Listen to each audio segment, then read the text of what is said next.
Good morning student, this is Mohammad Istiaq, your math teacher. Today I am going to start new chapter, that is chapter number 3, linear equation in two variable of class 10th NCERT mathematics books. Before we start this chapter, that is linear equation in two variable, we need to have some basic concept about linear equation. As you already studied in your previous classes about linear equation. What is linear equation?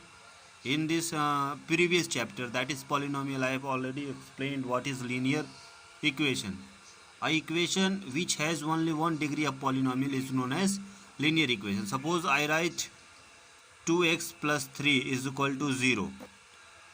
So this is the linear equation. This is the linear equation. Why I am calling this is the linear equation? Because it has only one variable with one power. Degree of variable is polynomial is 1 here. तो this will be your linear equation.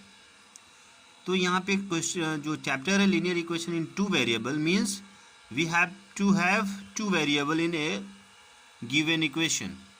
तो how to do that? अब यहाँ पे तो एक ही variable है, तो इसको हम लिख सकते हैं. अगर हमने लिखा 2x plus 3y plus 2 equal to 0.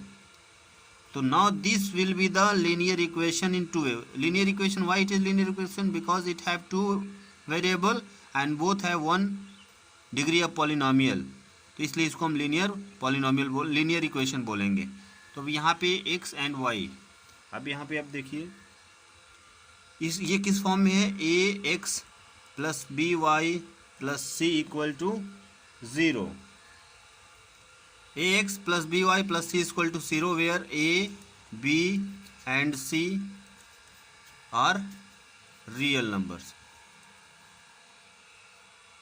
a, b, c are real numbers. Why? Because the value of a is 2 here, which is real number, b 3, c 2, and x and y is the two variable. तो this will be a linear equation in two variable. तो जो हम इस chapter में पढ़ना है उसको, chapter का नाम है linear equation in two variable.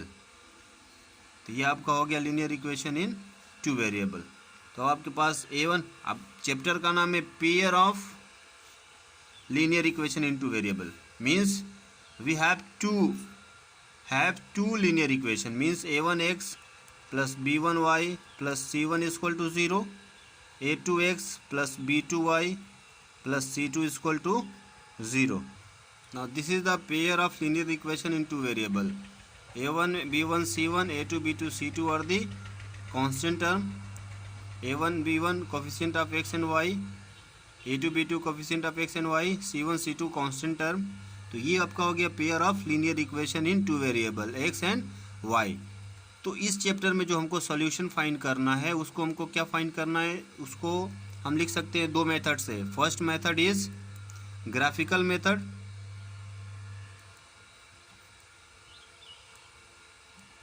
Second method is algebraic method.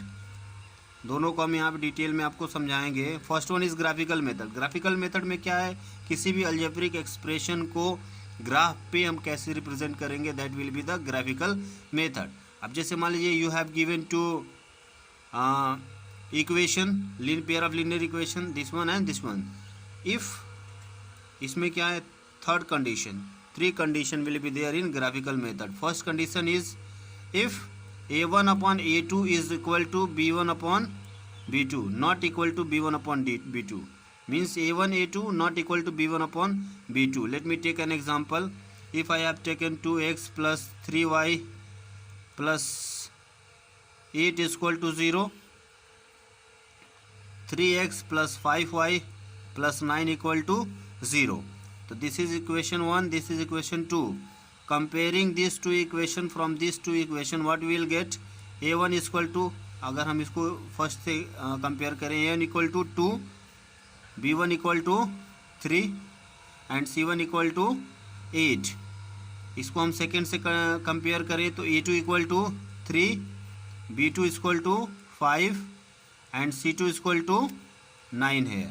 तो अब हमारे पास क्या है, A1 upon A2, A1 upon A2, B1 upon B2. अब A1 upon A2 means 2 upon 3, B1 upon B2 3 upon 5.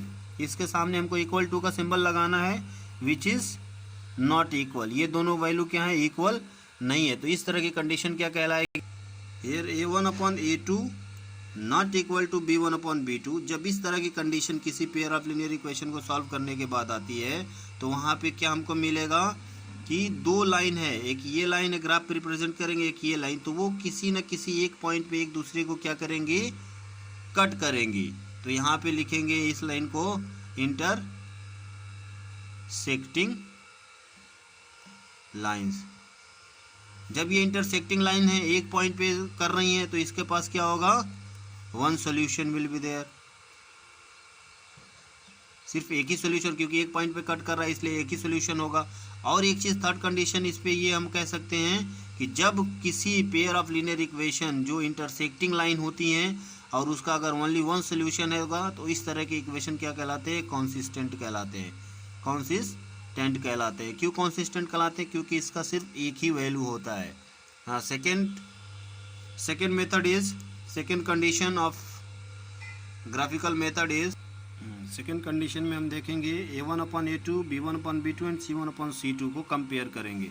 हमने यहाँ पे एक एग्जांपल लिया, दो इक्वेशन लिए हमने, अभी यहाँ पे हम कंपेयर कर रहे हैं इस दोनों इक्वेशन से। तो a1/a2 मीन्स 2/4, 3/6, b1/b2 3/6, c1/c2 4/8। जब हम इसको सिंप्लीफाई करेंगे this can be written as 1/2, this can also be written as 1/2, this can also be written as 1/2। ये सब क्या है, इक्वल हैं। ये कंडीशन अगर आती है कि if pair of given linear equation is in the form a1/a2 equal to b1/b2 equal to c1/c2, इसका मतलब क्या हुआ, दो लाइन है जो एक दूसरे को क्या करेंगी, ओवरलैप। दोनों की वैल्यू सेम है तो दोनों क्या करेंगे, एक दूसरे पे ओवरलैप करेंगे। तो इसकी जो फर्स्ट कंडीशन होगी क्या हो जाएगी, फर्स्ट कंडीशन में हम कह सकते हैं कोइंसिडेंट, क्योंकि दोनों लाइन क्या है, एक ही दूसरे पे ओवरलैप कर रही हैं। तो फर्स्ट कंडीशन हो जाएगी इसकी कोइंसिडेंट।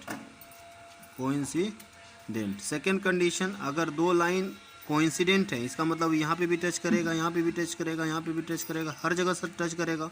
तो how many possible solution will be there, infinite many solution will be there. Third point, inconsistent, क्योंकि ये कई जगह टच कर रही है इसलिए क्या होगा, इनकंसिस्टेंट होगा। Now come to the third method. Third condition में भी हम a1, a2, b1, b2, c1, c2 को कंपेयर करके देखेंगे। हमने यहाँ पे दो लीनियर इक्वेशन लिया है, pair of two linear equation in two variable. यहाँ पे हम कंपेयर करते a1/a2 मीन्स 3/6, b1/b2 2/4, c1/c2 -4/9। इसको हम जब सिंप्लीफाई करेंगे तो this can be written as 1/2 -4/9। ये दोनों इक्वल है but this is not equal. अगर ये कंडीशन आती है कि a1/a2 equal to b1/b2 not equal to c1/c2, इसका मतलब you have two line which is in parallel. जब ये कंडीशन आएगी तो वो दोनों पेयर ऑफ लीनियर इक्वेशन को जब ग्राफिकली रिप्रेजेंट करेंगे दोनों क्या आएंगी, पैरेलल लाइन आएंगी, they never intersect each other. तो first condition parallel line. Second, जब दो लाइन पैरेलल है कहीं पे इंटरसेक्ट ही नहीं करेंगी तो no solution will be there. तो ये तीन मेथड आपको अप्लाई करके इस क्वेश्चन चैप्टर में हमको बहुत सारे क्वेश्चंस को सॉल्व करना पड़ेगा। इस वीडियो को आप फिर से ध्यान से देखें, समझने की कोशिश करें, and if you have any doubt then you can ask me. Thank you.